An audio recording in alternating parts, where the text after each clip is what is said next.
오늘 그 미국 증시를 보면서 이제 약간의 좀 묘한 느낌이 들었어요. 어떤 느낌? 그러니까 좀 아까 오프닝 때도 좀 언급을 해주셨는데 조금 이렇게 엇갈리는 것들이 좀 많이 있습니다. 오늘 빅테크 종목들이 많이 상승을 했고 강했죠. 특히 엔비디아 같은 경우는 5% 넘게 좀 상승을 했는데 원자재가 소위 말해서 이제 뭐 알미늄 뭐 이런 것들은 뭐 4%대로 좀 하락을 좀 곤두박질 했고 쳤죠. 달러가 강세잖아요. 근데 이게 보면은 네. 그동안 인플레이션 수치가 높았잖아요. 네, 네. 공급발 인플레. 네. 특히 이제 원자재 시장의 어떤 쇼티지, 뭐 채굴이 안 되고 네, 네. 비트코인 채굴이 아니라 그렇죠. 네, 네. 그러니까 그거를 지금 연준이 고민을 하는 것 같아요. 그러니까 달러 들어 올리면은 당연히 이쪽 원자재가 내릴 거라는 그렇죠. 걸 알고 있죠. 네, 네. 네. 그래서 아마 초단기 금리들을 만진 것 같아요. 그러니까 그렇죠. 전체적인 금리 인상 이슈는 아직 멀었고, 그렇죠. 그다음에 이제 뭐 테이퍼링, 타이트닝이라는 표현이 또 등장을 했는데, 그래서 이제 IOER이라고 하는 초과 지중 금리, 그다음에 영매포 금리를 아주 미묘하게 살짝 튕겨놨거든요. 그러다 보니까 달러가 솟구쳐버린 거지. 달러가 올랐는데 이제 장단기 금리는 누웠죠. 근데 근데 단기 단기물을 금리는 만졌으니까. 예. 장기가 꺾였어요. 그래갖고 오늘 이렇게 보고 있더니 수익률 곡선이 이렇게 휘어가지고 네. 연준의 의도가 뭔가 소프트 랜딩 같다 생각이 듭니다. 그거를 다 통틀어서 한마디로 하면은 테이퍼링 이슈가 잠시 후퇴한다 이렇게 네. 좀 정의 내릴 수 있겠고 그러면서 이 빅테크들이 올라왔다는 것은 어제 우리 코스닥 시장이 강했던 것과 비슷한 이유로 네. 일시적이나마 고밸류 종목들의 선호도가 올라오는 그런 강세 현상이다 이렇게 좀 보시면 될 것 같고요. 어제 제가 말씀드렸던 내용의 연장선상에서 좀 말씀을 드리자면 어제 제가 굉장히 생뚱맞게 미니 썸머 랠리라는 단어를 네네네. 썼죠. 예, 그게 뭐 사실 이렇게 자신감이 있진 않았는데 저도 네. 반신반의 하긴 했습니다만 이거 테이퍼링이 다시 여차하고 본격적 뱉어놓고 안 예. 되면은 휴가 가려고 그랬죠. 네, 그렇죠. 백신을 한 번 더 맞으려고 했습니다. 근데 뭐 아무리 생각해도 이거 9월 이전에는 테이퍼링을 개시할 수 없는 그런 상황이 어제 또 뉴스도 또 약간의 또 뉘앙스 변화가 있잖아요. 테이퍼링을 뭐 한다고 얘기한 적 없다 이런 식으로 또 했었기 때문에 네. 제목에 많은 의미를 담아서 당분간 시간은 우리 편이라는 이제 제목을 좀 담아서 좀 가지고 왔었고요. 눈치를 많이들 보고 서로 제 계산기 막 두들기고 막 네네. 하는 시간들인가요? 그래서 뭐 저는 뭐 어제 이렇게 약간 호기롭게 뭐 썸머 랠리라는 단어를 쓰긴 했습니다만 뭐 약간의 섣부를 수도 있는 그런 부분입니다만 어제 코스닥 시장의 강세를 보면서 소외됐던 고밸류 종목들에 대한 특히나 이제 공매도나 이런 쪽이 좀 풀리면서 올라올 수 있는 그런 시간은 좀 벌지 않았나라는 생각이 들었고 만약에 이제 9월에 테이퍼링 이슈가 나온다고 예상을 하는 사람들이 많으면 많아질수록 이제 뭐 7월 후반, 8월 뭐 이때부터는 좀 반응이 나올 수는 있겠습니다만 적어도 한 달 이상의 시간은 특히나 많이 소외됐었던 뭐 BBIG 뭐 이런 쪽에서는 어느 정도 좀 시간을 벌었다 이렇게 좀 말씀을 좀 드리고 싶고 이제 코스피는 어쩔 수 없이 어제 환율이 12원, 13원 이렇게 좀 떴기 때문에 환율에 의한 프로그램 매도세는 뭐 피할 수 없는 부분이었기 때문에 코스피 시장은 조금 이제 붙잡힌 부분이 있습니다만 그 반대급부로 코스닥 시장에서 상당히 좀 큰 폭의 그런 분위기 전환이 좀 있지 않았나 좀 생각이 듭니다. 일단 반도체 시장 성장률도 지금 상향 조정이 됐어요. 근데 네, 앞서 유철 이사가 네. 얘기도 해주셨어요. 우리가 생각하는 반도체의 뭐 빅사이클, 슈퍼사이클은 아쉽게도 아직 메모리 쪽에는 이제 강하게 오지 않았기 때문에 이제 차량용 반도체 쪽으로 움직이다 보니까 이제 그게 체감되지 않은 그런 상황인데 반도체 시장 성장률이 좀 상향 조정됐다라고 한 거에 이면에 보면은 메모리 반도체도 숨어 있습니다. 그리고 네. 그 이면을 다시 한번 좀 들여다보니까 서버 증설과 5G 관련된 그런 이제 RF 반도체들 이런 쪽에 또 수주, 발주 이런 것들이 하반기에 왕창 모여 있다 보니까 반도체 시장 성장률이 상향 조정되면서 우리 시장에도 전반적인 이 투자 심리의 개선은 나오고 있다. 그래서 역시나 어제도 말씀드렸습니다만 상대적으로 약간 고밸류 종목이 될 수 있는 코스닥 내에 낙폭 관련된 종목들의 반등세가 좀 이어질 수 있을 것이다라고 좀 볼 수 있기 때문에 낙폭이 가격 조정이 좀 과대했던 그렇죠. 기업들의 반등. 가격 조정 과다했던 게 저런 거죠. 2차 전지고 뭐 반도체고 바이오고 뭐 이렇게 좀 볼 수 있겠고 게임은 아까 언급드렸듯이 크래프톤이 들어오고 난 뒤에 이제 다시 배분이 일어날 가능성이 높기 때문에 저도 정말 아픈 손가락입니다. 뭐 NC소프트, 뭐 넷마블 이런 거 정말 신작 나오고 굉장히 좋게 좀 비율을 좀 말씀드렸는데 아무래도 시장 수급이 제가 저번 유튜브에서도 좀 비유를 드렸습니다만 10명 타 있는 엘리베이터에 저 같은 사람이 하나 타야 되는데 네. 그렇게 되면 누군가는 내려야 되거나 누군가 짐은 빼거나 이렇게 해야 되잖아요. 엘리베이터를 넓힐 수 없다면 그렇죠. 그렇게 본다. 지금 거래 대금이 묶여 있다 보니까 그렇게 본다 그러면 크래프톤의 고밸류 이슈 논란은 계속 끊임없이 나오네요. 네. 공모가가 아직 뭐 책정이 되지는 않았습니다만 공모가 산정 기준에 포함하는 게 이제 피어 기업들, 네. 비교 대상 기업을 국내로 안 잡고 해외사들로 잡아서 밸류에이션을 이제 뭐 예를 들어서 그래서 30조 얘기가 그래서 나오는 네. 거죠. 근데 어닝만 실적적인 것만 봤을 때는 NC하고 이렇게 비슷한 범주 내에 있다고 보니까 저는 개인적으로는 크래프톤 같이 NC 소프트 좀 비슷하지 않을까.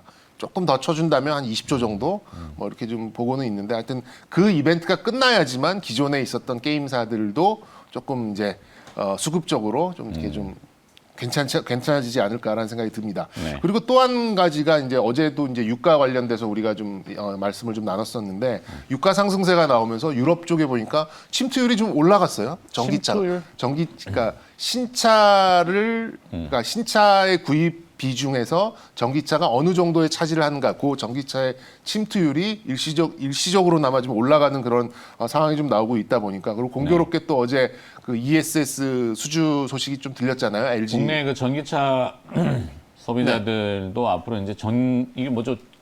킬로와트당 얼마 이렇게 돼 있죠? 어떤 거 말씀이죠? 전기 충전할 때. 충전, 예, 맞습니다. 그러니까 공짜로 주는 거 아니잖아요. 공짜 아니죠. 네. 네, 공짜 어디 있습니까? 전기료가 인상이 될 것 같은. 또 한전으로 가는 건가요? 몰라요. 네. 지금 거의 이제 아니, 그래서 추가 뒤에 네 거 하세요, 네 거. 그래서 아까 말씀드린 대로 이제 친환경 차의 이제 침투율이 올라가고 네. 그리고 어제 공교롭게 2차 전지의 그 ESS 관련돼서 이런 투자 심리가 개선될 만한 이제 이런 것들이 나와서 일괄적인 좀 반등이 좀 나왔었죠. 그렇다 보니까 반도체 소부장, 2차 전지 뭐 이런 쪽에 그런 좀 강세 오늘도 좀 예상을 좀 해봐도 좋을 것 같고 오늘의 어떤 관전 포인트는 이제 프로그램의 매도세는 좀 줄어들 겁니다. 어제에 좀 많이 나왔기 때문에 그러면 오늘은 거래소 쪽에서 외국인들 혹은 기관들의 선호도가 어디로 가는가 이것도 좀 관전 포인트라고 좀 볼 수가 있겠고 뭐 관련된 종목으로 본다 그러면 뭐 아까 언급드렸던 종목들 중에 좀 대표성 있는 제 개인적인 좀 성향이 좀 담겨 있는 종목들입니다. 일단 2차 전지 관련해서는 첨보. 네. 그리고 5G도 굉장히 소외를 많이 받았죠. 그런데 이제 어제 RFHIC를 누가 했는데? 이수철 이사님께서 그저께 하신 걸로 알고 그래요? 있는데. 네. 저희 방송을 모니터링 하세요? 늘 보고 출연자가 그 모니터링을 해야죠. 그렇죠. 미안합니다. 저는 하면서도 잘 까먹어가지고. 거의 이제 연산군처럼 돼가신 거예요. 그래요. 네, 미안합니다. 임하군으로 부르도록 하겠습니다. RFHIC, 그다음에 원익QNC는 네, 반도체 쪽에서는 원익QNC, 뭐 쿼츠 관련돼서는 이제 이영수 대표도 굉장히 여러 차례 언급을 해줬었는데 수급도 좋고 어닝 예측치도 계속 올라가고 있는 것 같고요. 그러니까. 그리고 이제 바디텍 매드도 어제 좀 의미 있는 반등이 좀 나온 것 같아요. 일본 쪽에 네, 맞습니다. 허가가 난 항체 진단, 항체 진단, 긴급 항체 진단 키트. 왜 그러면 이제 올림픽 해야 되기 때문에 뭐 올림픽 하려면 항체 있는지 없는지 검사는 해야 되는 거죠. 그렇죠. 백신 맞았냐 안 맞았냐도 중요하지만 네. 항체가 있냐 없냐가 더. 역시 또 좀 해프닝 같은 뉴스였습니다만 물을 식염수 맞은 뭐 이럴 수도 있잖아요. 그렇다 그러면서 보니까 백신 맞았다고. 네, 그럴 수 있으니까 이제 항체 검사 키트는 하여튼 제가 밀고 있는 또 하나의 이제 그런 좀 이슈로 보시면 될 것 같습니다. 그래서 뭐 어제에 이어서 오늘도 뭐 미니 썸머 랠리가 시작됐다 이렇게 말씀드리기는 어렵겠습니다만 소외됐던 쪽이 반등하는 그런 흐름은 오늘도 좀 이어질 가능성이 높다 이렇게 좀 요약드릴 수 있겠습니다. 네. 오히려 종목을 잘 찾으면은 서머 랠리를 느낄 수도 있겠네요. 네. 네, 저는 가능하다고 봅니다. 그러니까 저 중에 오늘 선택 중. 뭐 냈다 뭐 다 좀 보고 싶은데. 그럼 4개 다 봐요? 네, 네 다 보셔도 오케이. 좋습니다. 네. 네, 개장 준비 두 번째로 들어가겠습니다. 두 번째는 뭘 정해주죠? 아마 이 좀 조정을 받을 가능성이 높은 테이퍼링을 피해갈 수 있는 종목 이렇게 좀. 기재차관이 올해 성장률을 4% 이상. 네. 기재차관 함자가 조금 독특하시네요. 네. 그죠? 네. 저도 이름이 좀 독특하긴 합니다만. 아니 뭐 임화는 괜찮습니다. 네, 예. 고맙습니다. 예, 임화군. 네. 두 번째, 하여튼 성장률을 저렇게 했다는 거. 네. 저게 의미하는 바가 있어요. 네. 있죠. 네, 왜냐하면 외국 이제 어제 뭐 복잡하게 달러 인덱스를 얘기했지만 역의 환율은 그렇게 다른 이중통화에 비해서는 약함이 덜해요.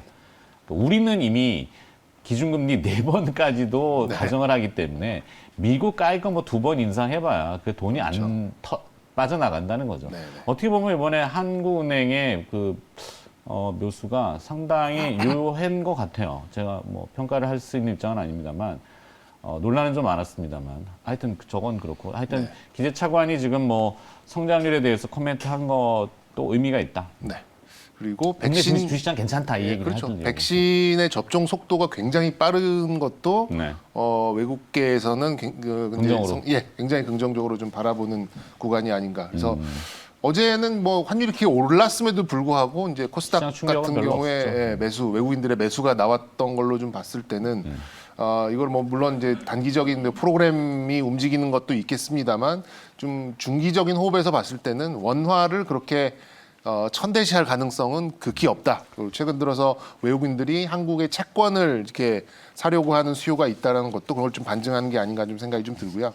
일단 만성 질환 같은 테이퍼링을 피해가기에는 쉽진 않겠죠. 하지만 상대적인 그런 강도를 보여줄 가능성이 높은 곳은 있습니다. 그렇게 본다면 역시 실적적인 부분이에요. 그래서 네. 지금은 가치주냐, 뭐 성장주냐, 뭐 이런 쪽에서 이제 꼭 그런 논리에서 좀 말씀을 좀 많이 드립니다만 성장주는 일단 저는 이제 시간을 벌었다라는 개념에서 좀 말씀을 드리고 싶고 어쨌든 긴 호흡에서 좀 바라본다고 한다면 저는 그래도 가치주의 실적을 보유하면서도 성장성을 어느 정도 구현해낼 수 있는 그런 종목군이 아무래도 이제 이번 그 금리 인상 사이클에 맞춰서 뭔가 좀 좋은 주가 흐름을 좀 보여줄 수 있지 않을까라는 좀 생각이 듭니다. 어떻게 보면 좀 당연한 그런 얘기일 수 있는데 그래도 이 종목들이 최근에 좀 많이 올라왔기 때문에 이 낙폭 과대인 이 고밸류 종목들이 올라오는 그런 상황에서는 조금 조정을 받을 수 있거든요. 그래서 네. 저는 이 조정기를 약간 중기적인 호흡으로 가져가시고자 하는 그런 의도가 있으신 분들 같은 경우에는 뭐 이 종목군을 조금 살펴보셔도 좋겠다라는 차원에서 뭐 전략적인 선택을 좀 하셨으면 하는 차원에서 좀 준비를 해봤고요. 어쨌든 테이퍼링의 본질은 뭐 일단 계속해서 이제 돈을 풀어서 시장 리스크를 낮추고자 했었던 그런 것들이 속도를 줄이는 거지 돈을 뺏어가는 건 아니잖아요. 네. 그러니까 어제도 말씀드렸습니다만 시속 80km로 가고 있는 차에서 시속 50km로 이제 속도를 낮출 뿐이지 갑자기 뒤로 백을 하는 그런 상황은 아니다 보니까 너무 이제 그런 부분에서 이제 뭐 자산 매입 프로그램이나 이런 것들이 실질적으로 돈을 줄이고 또 규모가 나오기 전까지는 우리가 좀 시간을 번 걸로 좀 볼 수는 있겠는데 향후에 어쨌든 인플레에 대해서는 이제 컨트롤을 할 수 있는 상황으로 끌고 가고자 하는 이제 그런 의도가 좀 강하거든요. 그래서 결국 이제 금리 인상은 테이퍼링 이후에 나올 가능성이 높고 그 시점이 2024년에서 23년으로 좀 줄어드는 게 이제 이번 FOMC에서 이제 나오는 그런 결과로 좀 볼 수가 있겠는데 어쨌든 뭐 이 금리 인상기 실적이 지속적으로 나올 수 있는 곳 그리고 현재 이 공급 부족이 나오면서 가격에 대한 하방 경직성이 굉장히 좀 강하게 있는 곳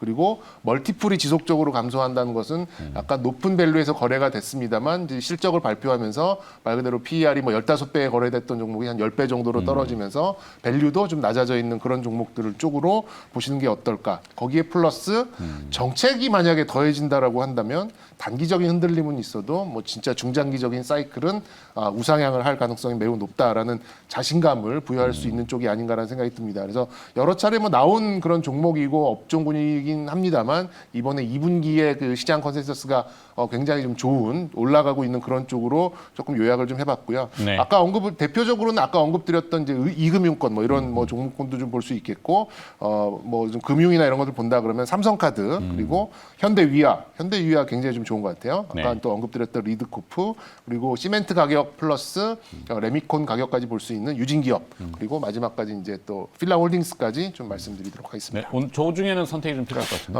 저 오늘 유진기업 좀 보고 싶네요. 유진기업, 네. 네, 끌린다. 레미콘입니다. 네. 네. 자, 테이퍼링 피해가기라기보다는 테이퍼링을 이겨내기. 네, 이게 되겠죠. 테이퍼링 이겨낼 네, 수 있는 그렇죠. 기업들 실적으로. 자, 이제 개장 다가왔으니까 개장 후에 다시 시장을 들여다보도록 할까요?